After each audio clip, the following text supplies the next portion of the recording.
Avec G20 en maths, il n'y a jamais de problème, mais que des solutions. Qu'est-ce que ça veut dire des évolutions successives? En fait, on va rencontrer souvent des exercices dans lesquels on va rencontrer des augmentations et des diminutions qui vont se suivre. Donc par exemple, un produit qui augmente de 5%, puis ensuite ce même produit augmente de 10%, quel est le prix que l'on va payer? Donc ici, pour définir les évolutions successives, donc en fait, si une grandeur subit des évolutions successives, augmentation ou diminution, le coefficient multiplicateur global correspondant au taux global d'évolution est en fait le produit des coefficients multiplicateurs de chaque évolution. Donc en fait, pour être plus clair, à travers un exemple, ça va mieux vous parler. Ici, en fait, on a un prix qui augmente une première fois de 20% et ensuite il augmente de 30%. Et on s'intéresse à savoir quel est le taux global d'évolution. Donc souvent, les erreurs que l'on fait, vous demandez à quelqu'un dans la rue ce type de question, il va vous répondre c'est 50%.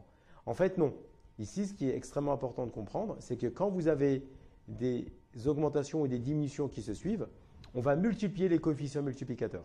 Donc déjà, dans un premier temps, on va définir ici le taux global d'évolution, qu'on va appeler T.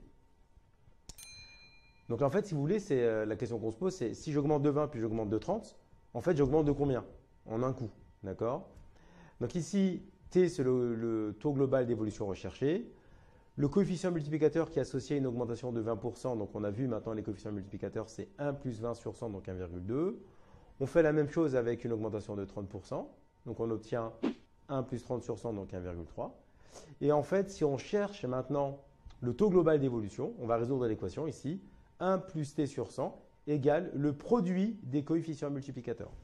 Donc ça nous fait 1 plus T sur 100 égale 1,56, qu'on a multiplié 1,2 fois 1,3. Ensuite, c'est une équation pour trouver la valeur de T. Donc on va passer le 1 qui est ici, on va le mettre à droite. Donc ça nous fait T sur 100 égale 1,6 moins 1. Ensuite, on va réduire. Donc ça va nous faire 0,56. Et ensuite, on va multiplier par 100. Donc T égale à 0,56 fois 100. Et on trouve 56%.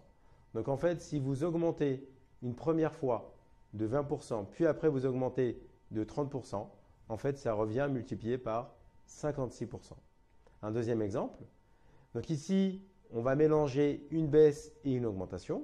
Donc on a baissé de 50%, puis ensuite on a augmenté de 10%. Et quel est le taux global d'évolution? Donc on va poser T, le taux global d'évolution, qu'on le recherche. Donc une diminution de 50%, ça se traduit en coefficient multiplicateur par 1 moins 50 sur 100, donc ça nous fait 0,5. Ensuite, le coefficient multiplicateur qui est associé à l'augmentation de 10%, ici c'est 1 plus 10 sur 100, donc ça nous fait 1,1.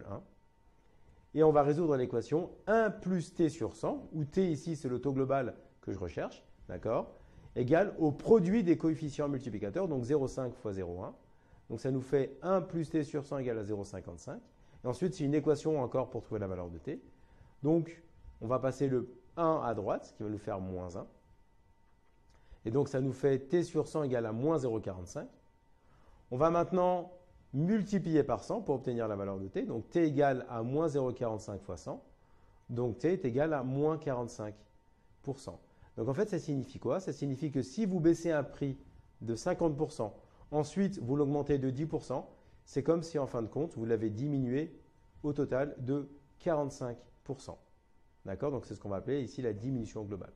Donc, si vous voulez chercher un taux global correspondant à des évolutions successives, vous appliquez ces deux méthodes. Comme tu as kiffé la vidéo et que tu veux des bonnes notes en maths, alors tu mets un pouce bleu, tu t'abonnes à notre chaîne, tu poses un commentaire, on y répond sans problème. Ensuite, on t'embarque avec nous sur g20enmaths.com, des exercices corrigés, des détails de ouf avec ça. Plus d'excuses pour ne pas avoir de bonnes notes en maths. Et bien sûr, rendez-vous sur nos réseaux sociaux.